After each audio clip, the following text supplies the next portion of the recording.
Hey everyone, how's it going? Sitting low, just hanging out in the garage, coming at you guys with another video. And in this one, we're not going to be working on anything cool per se, but we are going to be working on my winter beater here. And why is that? Because winter beaters need love too.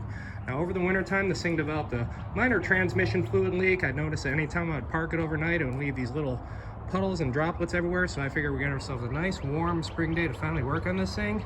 So I'm going to go ahead and address the issue. So in this one, I'm going to be showing you guys a cheap and easy way to fix some rusted, rotted out transmission lines. So I'm going to go ahead and pull this thing back in the garage. We'll get started, so stick around. Alright, so I have my suspicions on where the leak is coming from, and I suspect it's coming from these trans lines in the front. So I got the car running right now, and as you can see,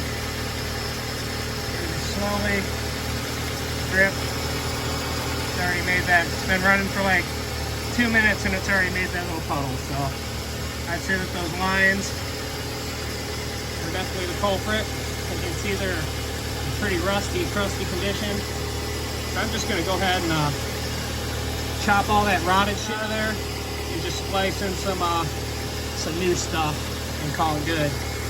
But yeah, can't have that. I mean, you keep driving it like that, it's just going to run out of fluid. You're going to cook the transmission, and then I'm going to need to find a new beater car. So doing a little bit of preventative maintenance. Probably save me a lot of money in the long run. So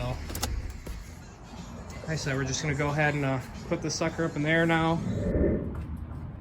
Alright guys, so I got the jack stands under the car. I just gotta lower the jack a little bit. Now this jack is really touchy, and I know I probably told you guys this tip before, but if you got a really touchy jack where if you like twist it and it just starts, you know, just drops suddenly, grab yourself a pair of channel locks, and then you know, use the channel locks to engage it, just because it gives you a little bit more control.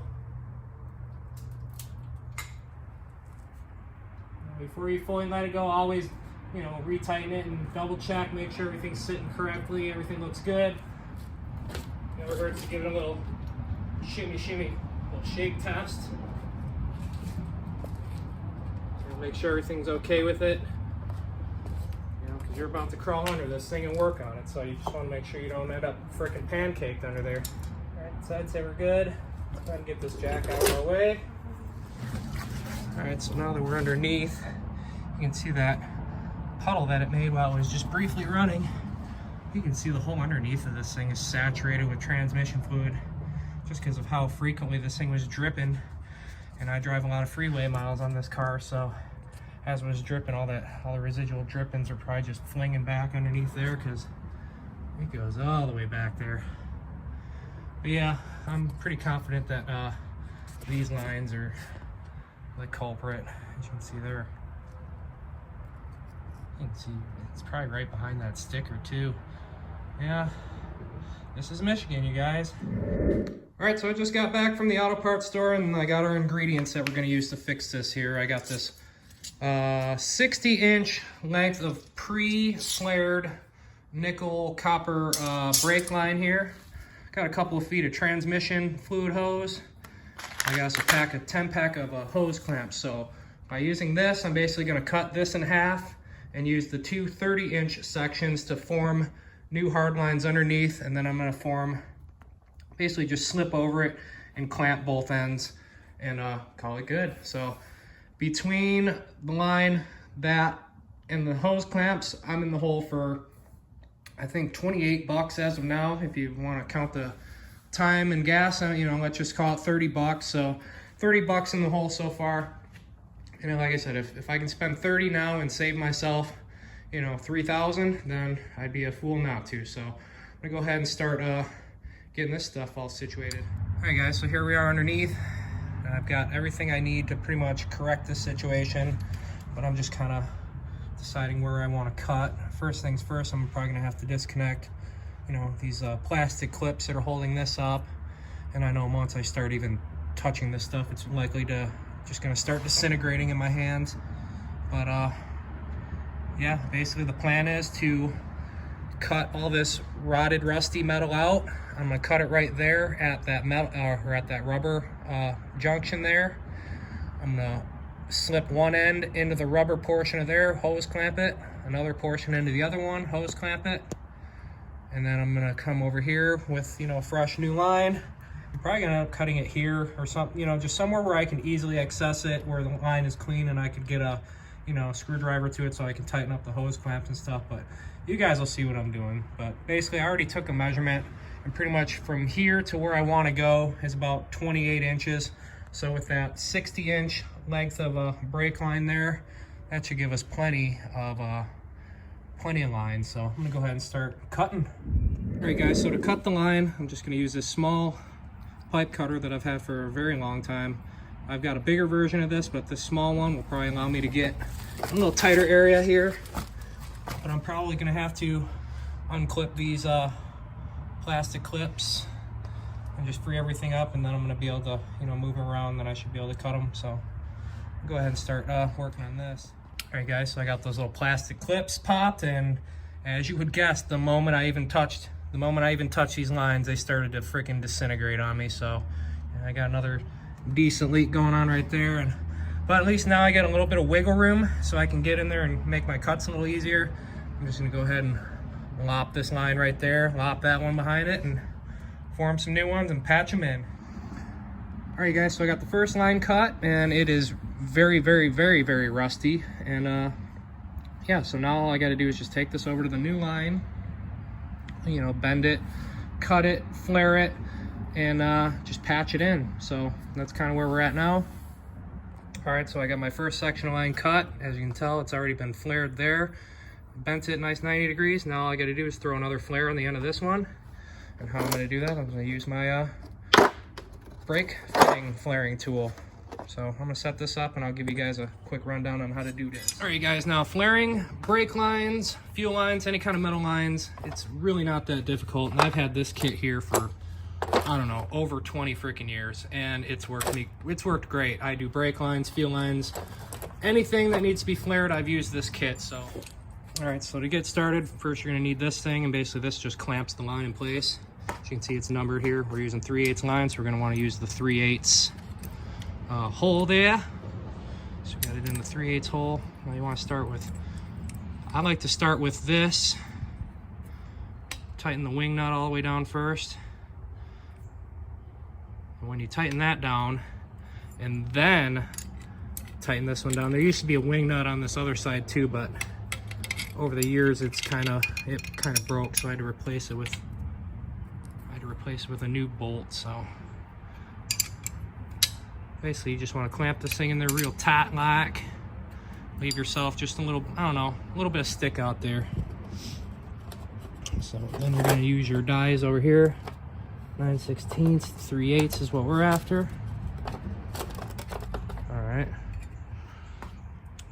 You first start by go ahead, basically line up the shoulder with the line there. I'd say we're looking pretty good.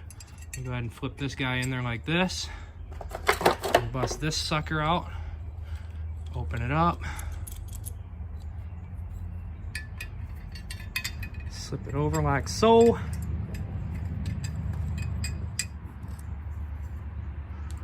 And just go ahead and lock it down, smush it real good like. This creates the first portion of our flare.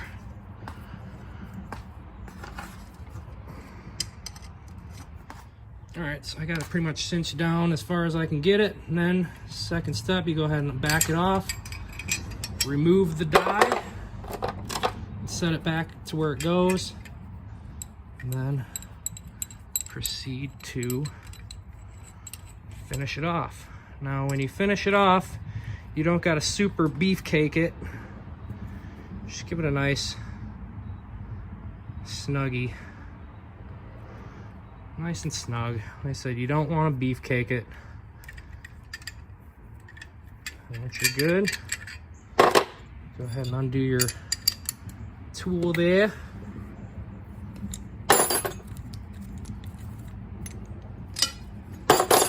And just like that, you get yourself a nice, perfectly double bubble flared, double bubble, wobble flare, whatever they want to call it. So, got one line made, one patch line made. Just got to make another one now. All right, so you guys can kind of see what I got going on here. Just cutting I don't know, about a 6-inch slip of this rubber trans line, slipping it over the barb. You can see where that flare is. I'm gonna throw a hose clamp on this end. Once I slip it over the other end, throw a hose clamp on the other end. It's basically just gonna pinch it all together. So like I said, this is just the simplest way I could come up with fixing this trans leak. Now, I could have went and ordered like the prefabricated transmission lines through Ford, but last time I checked, I think they were 200 and some bucks. And like I said, as of now, I am less than $30 in the hole. So less than 30 bucks into this repair. So I just slip this over like so. The further I slip it on, the better. Might not be necessary, but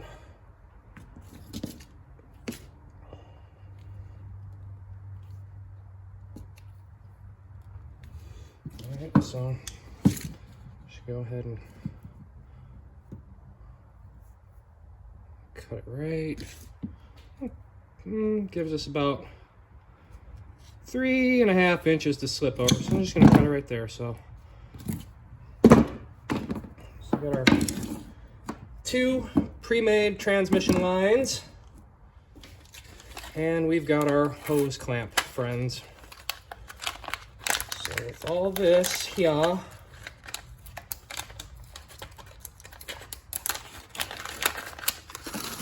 we should be a-okay. All right, so I'm gonna go ahead and get under the car and get these things in there.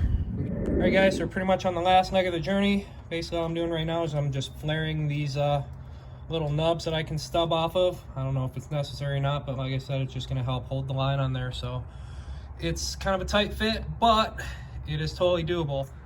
All right, so I got both of the trans lines flared.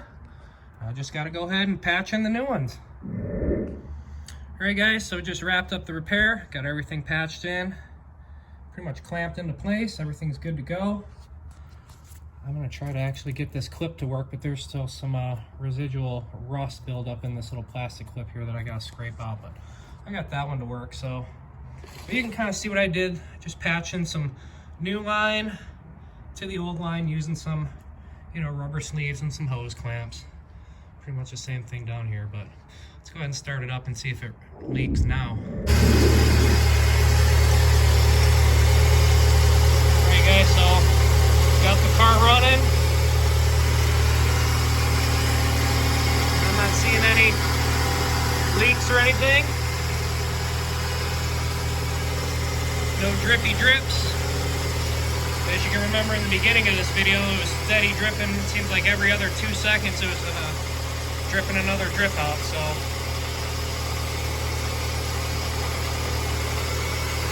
Yeah. All right, guys, I don't see any leaks or anything, so I'd say this was a successful repair.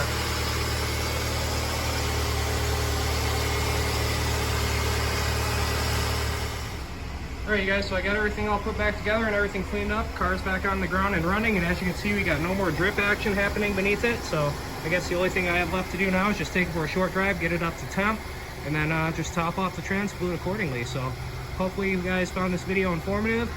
Hopefully it helps some of you guys out. I know, like I said, I know I wasn't working on something super cool, but like I said, winter beaters need love too. And this repair can also be applied to like rusty fuel lines as well. So anyway, you guys, I appreciate you guys watching. I'll see you around in the next one.